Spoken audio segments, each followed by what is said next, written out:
Allah berfirman, misal contoh, salah satu sumber yang haram yang kita lihat sekarang memang di Indonesia ini sudah merata di masyarakat. Dan kita seakan-akan subhanallah sudah kena dengan hadis baginda Nabi SAW, akan tiba satu zaman nanti di mana tidak ada satupun umatku yang bisa luput dari riba. Masalah riba misalnya. Bukankah sekarang teman-teman sekalian sampai pada tingkat apapun dicicil dan berbunga? Bukankah orang kalau mau beli baju, orang kalau mau beli elektronik, orang kalau mau beli kendaraan, orang kalau mau beli rumah, semuanya dihubungkan dengan masalah riba. Dan ini berbahaya sekali. Riba ini bukan hanya sekedar sesuatu dosa yang seperti zina yang dasarnya besar misalnya. Tapi apa kata Nabi SAW dalam hadis yang sahih riwayat Imam Ahmad? 1 dirham riba lebih berat daripada 36 kali berzina. Bayangkan kalau kita berzina, naudzubillah, sekali, sudah berat hukumannya. Sudah cukup Allah datangkan penyakit kelamin untuk dia sebenarnya. Sudah cukup Allah akan coba dengan bangkrutnya usahanya, ribut dengan istrinya dan suaminya, anaknya jadi sakit dan beragam macam cobaan akan datang. Bagaimana kalau seandainya 36 kali berzina? Padahal 1 dirham, 1.000 rupiah riba.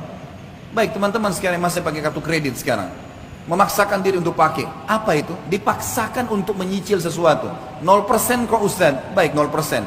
Taib, kalau seandainya Anda terlambat 1 hari saja, bukankah kena bunga 50 rupiah? 50 ribu rupiah? 50 ribu bisa saya jangkau, gaji saya 3 juta. Benar, tapi 50 ribu rupiah kalau kita hubungkan dengan hadis tadi, lebih berat daripada 36 kali berzina. Untuk apa? Kenapa harus paksakan diri melampaui kapasitas?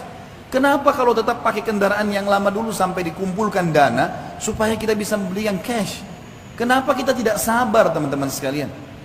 Toh perangkat di tubuh kita masih aman. Matanya masih sehat, telinganya masih sehat, kulitnya masih bagus, kakinya masih bagus. Kenapa harus paksakan diri?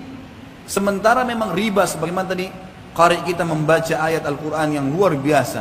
Allah mengatakan, ya ayyuhalladzina amanu la ta'kulur riba adha'afan mudha'afah. Hai orang-orang yang beriman, jangan kalian makan riba bertumpuk-tumpuk, berulang-ulang. Apa makna kalimat ini? Kata sebagian ulama tafsir, yang dimaksud adalah riba itu akan selalu mengikat seseorang, tidak bisa lepas. Makanya setiap cicilannya berjalan berapa bulan ditawarkan lagi yang lain, digoda lagi sama syaitan dengan yang lain. Minimal harus ada yang nyantol. Dan 1 dirham riba lebih berat daripada berzina.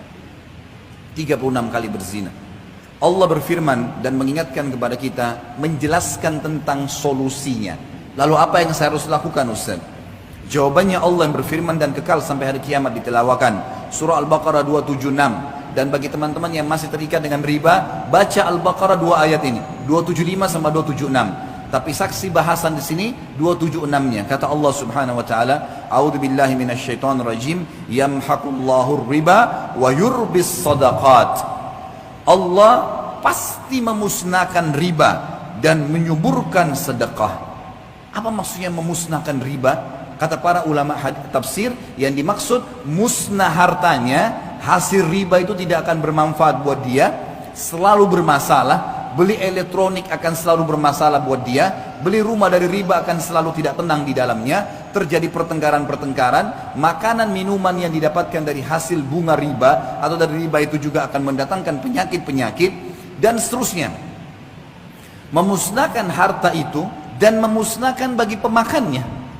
Sesuai dengan hadis Nabi SAW, Allah melaknat pelaku riba, penulisnya, saksinya, semua kena. Maka harus hati-hati. Dan Allah menyuburkan sedekah. Bagaimana mempertemukan teman-teman sekalian antara riba dengan sedekah? Bagaimana kita mempertemukan antara riba yang orang transaksi jual beli bertambah berbunga dengan sedekah? Sedekah seakan-akan kita tidak dapat apa-apa. Para ulama tafsir mengatakan yang dimaksud adalah kalau seseorang mau diluaskan rezekinya dan dia tidak akan perlu bergantung pada riba dan hutang, maka dia harus rajin bersedekah.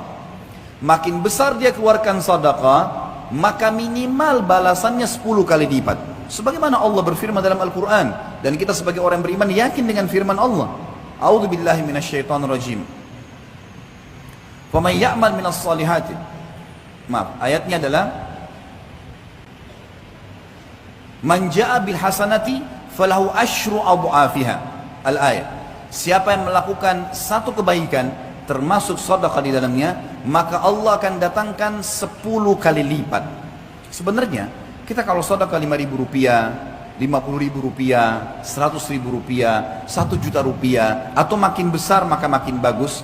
Pada saat itu sudah ada jaminan dari Allah, kita akan dapat secara investasi dengan Sang Pencipta Allah 10 kali lipatnya. 50.000 akan 500.000, 5 juta akan 50 juta. Ini janji, nggak mungkin salah. Allah nggak mungkin salah. Inna Allah la yukhliful mi'ad. Allah nggak akan pungkiri janjinya. Wa man asdaqu minallahi qila. Dan siapa yang lebih jujur daripada Allah dalam perkataan?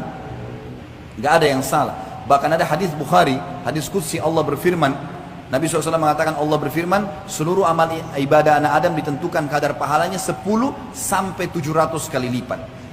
Orang yang rajin sedekah mustahil miskin dan mustahil akan membuka pintu utang, otomatis akan selamat dari riba. Karena masalahnya orang kalau riba pasti berhubungan dengan hutang. Dan ini akan berbahaya, memusnahkan hartanya, memusnahkan dirinya. Coba sekarang balik teman-teman sekalian. Saya cuma punya uang 10.000, saya juga mau makan. Berbagilah dengan orang-orang miskin di pinggir jalan sana, walaupun cuma sepertiganya. Di dalam sebuah hadis Bukhari disebutkan, ada 2 orang dari Bani Israel dulu. Dua-duanya orang saleh, beribadah, sahabat dekat. Dua-dua punya kebun bersebelahan. Lalu Nabi SAW mengatakan, pemilik kebun yang pertama, sambil menunggu hujan dari langit karena musim kemarau, dan tidak ada hujan, dia melihat ada awan yang lewat di atas kebunnya. Lalu dia mendengarkan dari awan tersebut suara yang berbunyi, turunkanlah hujan di kebunnya fulan, nama temannya di sebelah. Maka dia pun mengikuti awan tersebut, dan ternyata awan itu menggumpal semuanya di atas kebun temannya. Lalu turun hujan yang lebat, sehingga temannya ini jadi subur tanamannya, lagi banyak panennya, sementara yang lain tidak dapat hujan. Kuasa Sang Pencipta Allah. Lalu dia tanya temannya, apa yang kau lakukan dengan kebunmu ini? Sampai di musim kemarau seperti ini, masih saja Allah datangkan hujan khusus untuk kebunmu, yang lain gak dikasih. Dia mengatakan, hasil kebunku ini aku bagi 3. Sepertiganya aku berikan kebutuhan keluargaku, dan ini termasuk sedekah. Sepertiganya lagi aku sedekahkan untuk orang-orang yang membutuhkan. Sepertiganya aku kembalikan sebagai modal usahaku. Jadi dari 3 penghasilan dia, 2-nya sedekah. Dikasih ke keluarganya, istri anaknya makan, dan dia juga ini sedekah, juga dikasih kepada fakir miskin sedekah. Sepertiganya, gitu kan? Sepertiga dan sepertiga. Sisa sepertiga lagi, ini yang saya kembalikan ke modal. Perhatikan di sini, sedekah itu yang menunjukkan dan membuktikan datangnya rezeki.